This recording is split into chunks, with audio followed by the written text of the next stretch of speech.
Welcome here, everyone. I'm so thrilled to be speaking with Crystal today. We're going to be chatting about a topic that is relevant now and also always relevant and current for the context of workplace training and workplace professional development, learning experiences, and how we create those spaces to be safe and inclusive. So, Crystal, welcome and thank you so much for joining me for a My conversation. pleasure. My pleasure, Patricia. Thank you so much for having me. Thank you. I'm excited. We'll dive right into it. Yeah. So first of all, my name is Patricia Regier with Regier Educational Services. Crystal, can you tell me a little bit more about you and your business? Absolutely. So Crystal DeCuna from The Inside View. I'm the Chief Experience Officer.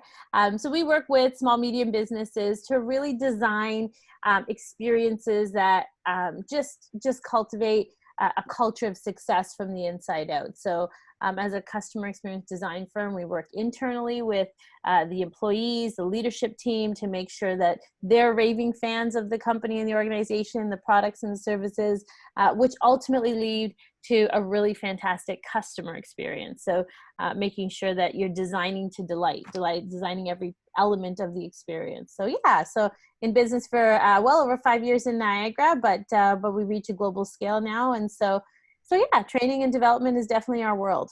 Fantastic. And I'm so pleased to be speaking to you. So something that's always been very important to me, coming from adult education background, to make sure that the learning space is safe and inclusive and respectful. Adults want to be respected, that they bring knowledge and experience to the situation. And sometimes that experience is not a good training experience. So then that influences the learning and being open to learn as well. Do you want to speak a little bit about that, especially in respect to diversity, inclusion, and how people are treated by whether instructor or trainer, whoever, and then other participants as well?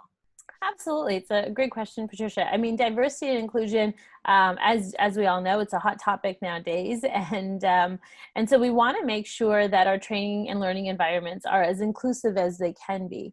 And so an example that I've thought of just that comes to mind as you mentioned that is, often I'll work with organizations and they might send me a slide deck and say, these are the pictures, these are the videos that we're going to include. And often those videos or pictures are, they don't represent diversity and inclusion whatsoever. So, as Canada is the melting pot, where we have such a diverse background in terms of cultures from all over the globe, it doesn't necessarily show in the communications that we're showing to our team. So whether that's a slide deck, whether it's a workbook, whether it's the pictures hanging around the office, it's very important to be able to kind of to open and expand our mind. But what I'll say to that too is that often when they send me a deck or when they send me a workbook with no diversity in it, it's also very often reflective of the actual people in their organization because there is little to no diversity. And I'm really speaking to Niagara in particular simply because that's where I am. And so it is a challenge for sure, because if the content that they're putting out relates to their organization, but where the systemic problem comes from is, it's not represented in their actual organizations. And so I think it's really important to take a step back and say, if you've got these images or pictures or references or whatnot of people of color or Indigenous, Asian, it really doesn't matter. It's just diverse. Then you're more likely to be open to interviewing that candidate and to meeting that candidate and to looking at how you can bring that to your forefront. Because often the people that are most qualified for some of these positions might have a last name that you can't pronounce, or Right. might be of a color that is not comfortable or not, you might not be used to. Right. And so I think it's just about being open-minded. And these are the tiny little nuances that we can start to develop because,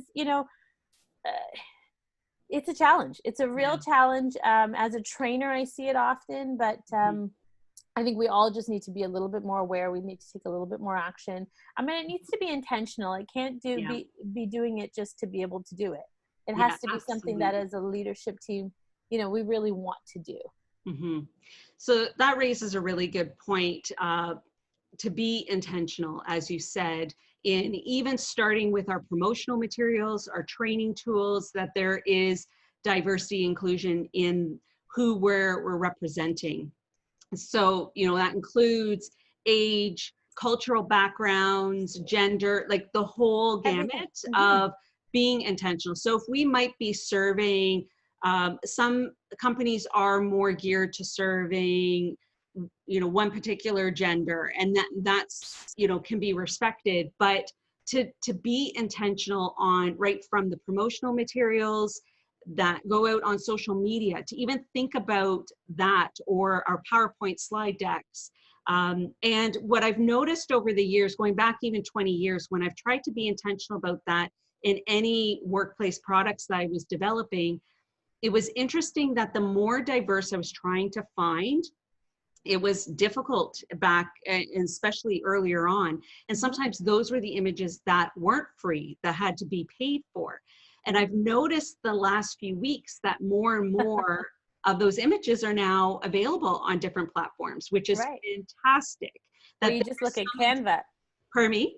I said, you just take a look at Canva in the last 2 weeks. There's all these images that I've been looking for forever. I've had to purchase them. And it's nice to see.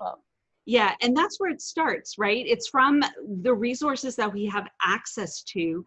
And it's nice to see companies like Canva to make that intentional step. And I know other platforms like Later, is a social media, Instagram scheduling app. There's a lot of companies that are making some intentional steps. And what I'm hoping to see too, that it's not just now, that this is an educational time, but it continues, that people continue to do that. And that's just it. So I mentioned to you earlier, I have a diversity and inclusion training program that I actually started it 5 years ago, but really didn't have a lot of success with it. It just wasn't top of mind to people. And I remember approaching businesses and they said, well, we don't have a diversity problem. We've been in business for 25 years. And so put it on the back burner. And just within the last few weeks, it's been coming up. And my joy with it is that great people are doing something and they're taking action. My fear with it is that, we're not looking for a Band-Aid fix here. We're looking for intentional solutions to organizational change on a global scale, clearly on a global scale. And, for people like my son, who's a 17-year-old young Black man, those opportunities should be just as fruitful as they are for anybody else as he grows older. So my like I said, my fear and my joy is kind of conflicting a little bit, but those organizations that are connecting with me to be able to do that, really, I'm going to make a conscious decision to incorporate in the training. What's that long-term approach? What's that? How can I not just do a training and that's it? I really am incorporating ways to make sure that this is actionable and continuous. So that's great. And I know we're working with behavior change in my previous roles, that sometimes readiness, is not a quick thing, or it's planting seeds and nurturing that for the education and knowledge. But for some things, it feels inappropriate for it to take too long, because it's so important, as you said, to take action as time goes along too. So what are some suggestions on actionable things that we can do in our businesses, in our everyday lives, to be inclusive, to diversity? Yeah, I mean, the one thing I would say is throughout the last few weeks, it's better late than never. So that would be my first step is, okay, maybe we haven't done it that way, or maybe we haven't. Maybe we've always thought that we've always hired the right person for the job. Well, perhaps. But I always use also the quote of like, it's one thing to be invited to the dance and it's another thing to be asked to dance, right? And so if we invite people to the table, then that's one thing, but we need to actually include them in. And so, I don't know if that kind of resonates with what you're saying. That's a great analogy. Really, really relevant and appropriate. I know we were talking a little bit before we pressed record too, and I was stating that I've talked to different people, and one person was very genuinely felt that it wasn't their place to say much or enter into the conversation because they were white. Or I was saying to you, is it okay to say, a person of color? I think sometimes we are genuinely wanting to be inclusive, but we don't want to mess up and say the wrong thing. So then people don't address it at all or open up to ask the question, is it okay to say that? Yeah, no, that's great. And, I think it's about doing your homework. I think a lot of people need to just get real. It's not up to any person of color to really be educating. It's about you really wanting to kind of educate yourself.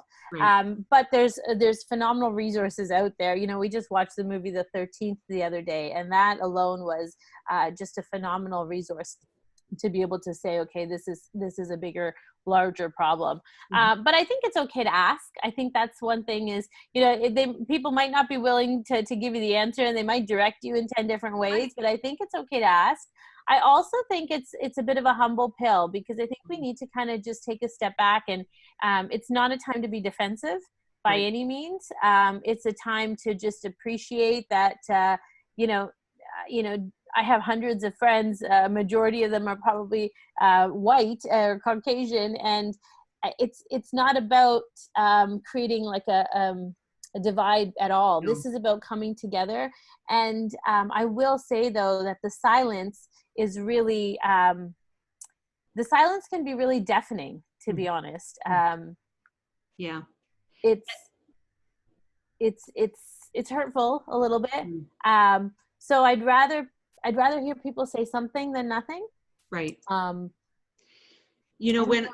it's hard, that's a hard one, because I think there's some people that just don't want to say anything, don't want to say the wrong thing. I understand, but you not saying anything or doing anything in this moment on a global scale is actually quite powerful. Right. In a negative way. Yeah. So, a lot of times when I'm training, I'm encouraging people to try new things when they're training, try a new icebreaker, get on camera, stretch comfort zones. So I think too, the same applies for whatever we're learning and doing, that it's okay if we're not perfect. The only way we're going to grow and learn is by trying, is by educating ourselves, even being intentional in what movies we're viewing, and make some choices that we wouldn't normally make because we're stretching our awareness as well. When I was taking my Master of Adult Education program, it was one paper in particular was so powerful for me, and it was unpacking our white backpack. And it's very humbling and vulnerable to look at our own privilege. And everybody can have a variety of experiences and hardships in their background, but to really be honest and unpack opportunities, and maybe sometimes we're just not even aware. I think, at least from my friend circle, I think often people are just not aware. I think it literally hasn't been a part of their world. That's right.